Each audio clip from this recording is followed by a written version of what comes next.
जो मकीन हैं, जो कि मुतालबा कर रहे हैं कि उनको मुआवजा दिया जाए, उसके बारे में भी इंतजामिया इतनी ही शदोमत से काम ले रही है जिस तरह वो बिल्डिंग गिराने के लिए वहां पर मौजूद है? अब देखिए कामरान, ये जो बिल्डिंग नस्ला टावर का इश्यू है, ये मसला है, ये सुप्रीम कोर्ट में जो पेश हुआ तो उसके अंदर कमिश्नर कराची जो है वो सिंध हुकूमत की नुमाइंदगी कर, उन्होंने एक रिपोर्ट जमा कराई थी। इसको इंक्वायरी अफसर कमिश्नर को मुकर्रर किया था, जिसमें उन्होंने ये लिख कर दिया था, ये कमिश्नर ऑफिसर के जरिए, कि ये इमारत का जो प्लॉट का हिस्सा है वो गैर कानूनी है, जिस पर अदालत ने हुक्म जारी किया। इसके बाद अदालत ने अपने उसी हुक्म में, जिस हुक्म में इसको गिराने का हुक्म दिया गया है, साथ ही लिखा है कि जो मकीन है यहाँ के, जो उनको मुआवजा दिया जाए। लेकिन मुआवजे के हवाले से इंतजामिया की जानिब से कोई पेशरफ देखने में नहीं आ रही है। दूसरा रोज असिस्टेंट कमिश्नर फिरोजाबाद यहाँ बिल्डिंग पर आई थी और उन्होंने यहाँ विजिट किया था, साफ किया। जब हमने उनसे पूछा कि ये जो मुआवजा है उसी हुक्म में ये लिखा हुआ है कि जो इनको मुआवजा अदा करना है, तो उस हवाले से क्या पेश रखते हैं, तो उनका कहना यह था कि वो सुप्रीम कोर्ट ने कहा है कि बिल्डर से लिया जाए, तो वकील जो है वो बिल्डर से राब्ता करें। जब बिल्डर से राब्ता किया तो बिल्डर ने अपने हाथ खड़े कर दिए, मेरे पास कोई पैसे नहीं है, जो पैसे थे वो मैंने इसी इमारत में लगा दिए, मेरे पास देने को कुछ नहीं है। तो सूरत हाल बहुत कशीदा खराब है। जो रिहायशी हैं वो सफेद कुछ लोग हैं, वो नहीं चाहते कि कोई ताकत का इस्तेमाल हो और उनकी जो है वो मीडिया के जरिए वीडियोस बने और वो टीवी पर आए। बहुत एहतियात से काम लिया जा रहा है। कुछ लोगों ने आसाना तौर पर इसको खाली करना शुरू भी कर दिया है, लेकिन चंद जो मकीन है वो अब तक यहाँ मौजूद हैं, जो सिर्फ इस बात का तकाजा कर रहे हैं कि जो सुप्रीम कोर्ट ने हुक्म जारी किया है कि उनका मुआवजा दिलाया जाए, तो पहले उस मुआवजे के हवाले से कोई लाहे अमल तय किया जाए और उसके बाद ये मकान, ये जो बिल्डिंग है उसको खाली करने के लिए तैयार है। हमारे साथ ही मौजूद रहिएगा अमजद। अरशद वोरा साहब, अब जो आम आदमी है वो कहाँ पर जाए? बिल्डिंग गिराने का तो हुक्म दे दिया गया है, वहां पर मकीन जो हैं वो कहां पर जाएं, किसके सामने जाकर फरियाद करें कि हमें कम से कम पैसे मिल जाएं? देखें, इसमें दो तीन चीजें हैं और अभी 2-3 दिन पहले मुस्तफा कमाल ने भी जो है प्रेस कॉन्फ्रेंस की थी इस सब्जेक्ट पे। सबसे बड़ा इशू ये है कि जब ये फैसला with all due respect supreme court के चीफ जस्टिस साहब ने लिखा था, उस वक्त उन्होंने किसी भी उस कल्प्रेट को जिसने ये तमाम अप्रूवल्स दी, उसमें ना किसी का नाम मेंशन किया, ना किसी के लिए कोई सजा मेंशन की, और सीधा सीधा सजा के लिए जो है जो वहाँ के मकीन है उनको एक तरीके से नामजद कर दिया गया कि भाई इन्हीं को सजा मिलेगी, ये घर अपना बसा बसाया खाली करें, अपनी तमाम इन्वेस्टमेंट। दूसरा, उनकी रिपोर्ट में ये कहा गया है कि इनको पैसे दिए जाएं। तो बात यह है कि तोड़ने से पहले पैसे दे दें ना, ताकि वो एक एक को पैसे देते जाए, वो खाली करें, सबको इकट्ठे दे दें, सब खाली करें। आप पैसे तो दे दें, और पैसे भी आपको जिस वक्त उन्होंने खरीदा था, आज क्या इतने पैसों में उनको वो चीज मिलेगी? ये तमाम कंपनसेशन, खरीदने वाले का तो कोई कसूर नहीं था, खरीदने वालों को वो पैसे आप दे दें, उसके बाद आप इसको चाहे डिमोलिश करें, चाहे इसको जो है वो किसी जादुई चिराग से गायब कर दें, जो करना हो करें।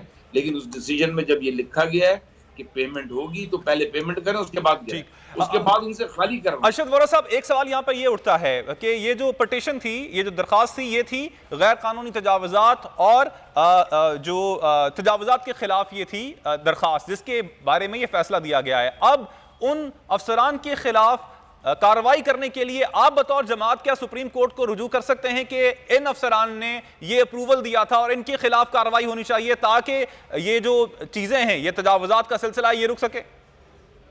देखिए, सिंध गवर्नमेंट क्या हमें उन अफसरान के नाम देगी जिन्होंने ये की थी, जिन्होंने अप्रूवल्स दी थी?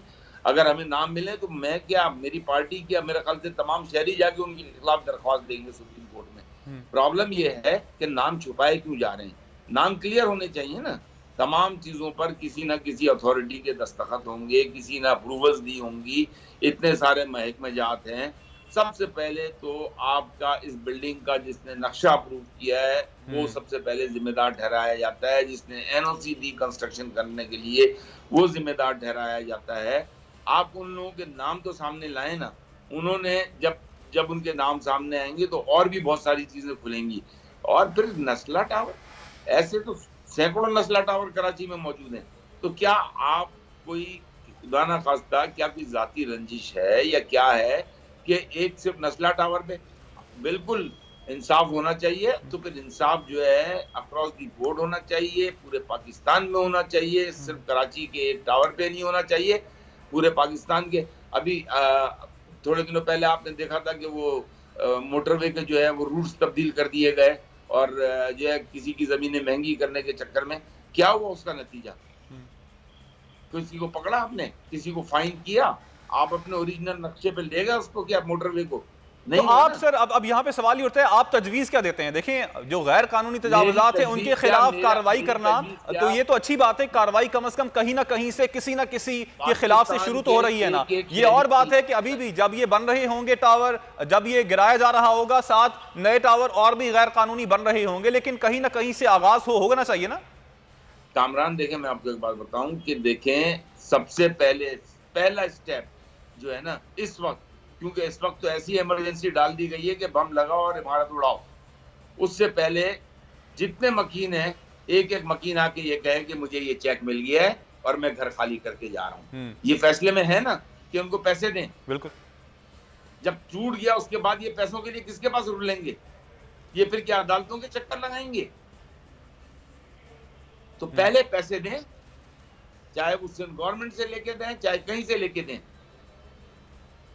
पैसे पहले देने हैं। पैसे दिए बगैर मैं समझता हूं कि तमाम मकीनों को खाली नहीं करना चाहिए, पूरी कराची की आवाम उनके साथ है। अच्छा ठीक है। अब सर, आप बतौर जमात क्या इन खास तौर पे अगर नस्ला टावर की मकीनों की ही बात की जाए, इनके साथ खड़े होंगे, वहां पे जाके एहतजाज करेंगे? इस वक्त तो वहां पे वो एहतजाज कर रहे हैं, 45 खानदान अभी भी ऐसे हैं जिन्होंने बिल्डिंग खाली करने से इनकार कर दिया है, तो क्या आप बतौर जमात वहां पर उनके साथ जाके बैठेंगे? बिल्कुल बैठेंगे, क्यों नहीं बैठेंगे? हम बैठे हैं, पहले भी बैठे हैं, अब भी बैठेंगे। और सबसे पहले प्रेस कॉन्फ्रेंस करने वाली पाक सरजमीन पार्टी है, पाक सरजमीन पार्टी के चेयरमैन ने इस पर बात की है।